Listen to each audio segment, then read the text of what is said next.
முருகனே துணை. அனைவருக்கும் இனிய வணக்கம். ஆன்மீகம் ஸ்டார்ட்ஸ் உங்களை அன்புடன் வரவேற்கிறது. பதிவு என்னவென்றால், நீங்கள் வைத்த சாதத்தை காகம் சாப்பிடவில்லை என்றால் அதற்கு என்ன அர்த்தம்? காகத்திற்கு சாப்பாடு வைக்கும் பழக்கம் நம்முடைய வீட்டில் தாத்தா பாட்டிக்கோ வீட்டில் உள்ள பெரியவர்களுக்கோ அல்லது நமக்கோ கூட இருக்கலாம். சிலரையெல்லாம் பார்த்திருப்போம். காக்கைக்கு உணவு வைக்காமல் சாப்பிடவே மாட்டார்கள். சிலரோ குறிப்பிட்ட தினங்களில் மட்டும்தான் வைப்பார்கள். அப்படி வைக்கிற சாதத்தை காக்கை சாப்பிடாமல் போய்விட்டதென்றால் அதற்கு என்ன அர்த்தம் என்று இங்கே பார்க்கலாம். காகத்திற்கு சாப்பாடு வைக்கும் பழக்கம் நம்முடைய வீட்டில் தாத்தா பாட்டிக்கோ வீட்டில் உள்ள பெரியவர்களுக்கோ அல்லது நமக்கோ கூட இருக்கலாம். சிலரையெல்லாம் பார்த்திருப்போம். காக்கைக்கு உணவு வைக்காமல் சாப்பிடவே மாட்டார்கள். சிலரோ குறிப்பிட்ட தினங்களில் மட்டும் வைப்பார்கள்.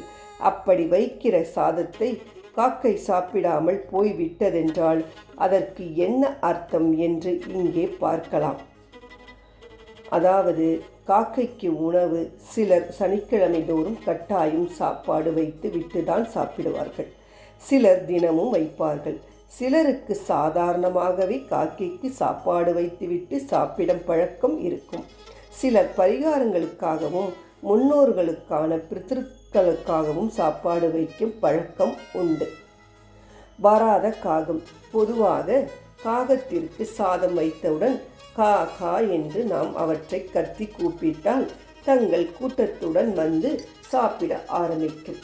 சில சமயம் முன்னோர்கள் என்று சொல்லப்படுகின்ற தினசரி வீட்டில் வந்து உணவுக்காக காத்திருக்கும் காகம் வந்து சாப்பிடும். ஆனால் இதுவே சில சமயங்களில் சாப்பாடு வைத்துவிட்டு எவ்வளவுதான் சத்தமாக கத்தி கூப்பிட்டாலும் காகம் வருவதில்லை. அதுவே சில சமயங்களில் வருகின்ற காகம் வழக்கம் போல சாப்பாட்டை சாப்பிடாமல் நிற்கும் அல்லது திரும்பி போகும்.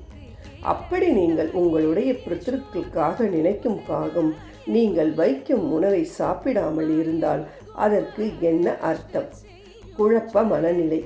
சாதாரணமாக சாப்பாடு வைக்கும் பழக்கம் இருக்கின்றவர்கள் காகம் சாப்பிடாமல் போடுவதை பெரிதாக எடுத்துக்கொள்ளாமல் அதற்கு பிடிக்கவில்லை போல என்று கடந்து விடுவார்கள்.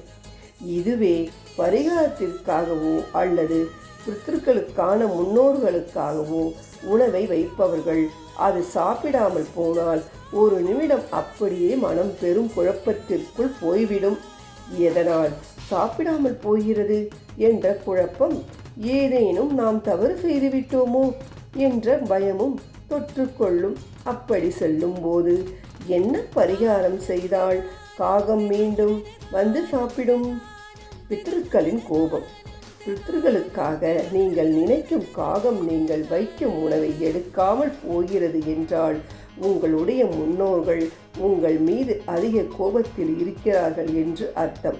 அதாவது, நீங்கள் வழக்கமாக முறையாக உங்களுடைய பித்ருக்களுக்கு திதி கொடுக்கிறீர்களா என்று யோசித்து பாருங்கள்.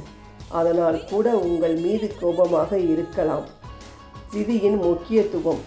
உங்கள் வீட்டில் இறந்து போன முன்னோர்களான பித்ருக்களுக்கு திதி கொடுப்பது என்பது மிக முக்கியம்.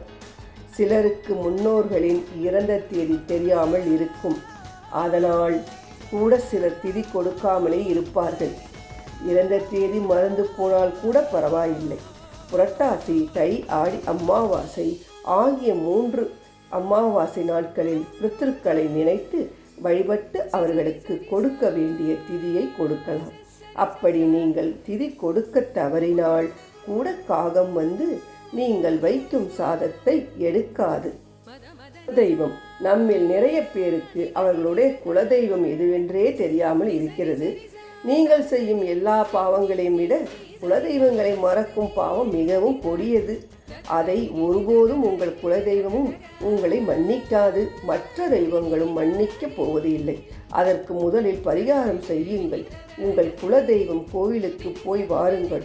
தொடர்ந்து 11 நாட்களுக்கு நல்ல எண்ணெய் தீபம் ஏற்றி, இதுவரை உன்னை வந்து பார்க்காமல் தவறு செய்து விட்டேன், என்னை மன்னித்து விடு என்று மனதார வேண்டிக் கொள்ளுங்கள்.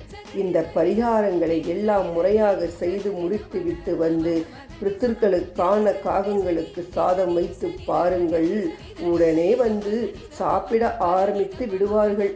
இதுதான் காகத்திற்கு நாம் ஏன் சாதம் வைத்தால் சாப்பிடவில்லை என்று நாம் தெரிந்து கொண்டோம். அடுத்த நல்ல பதிவில் பார்ப்போம். நன்றி, வணக்கம்.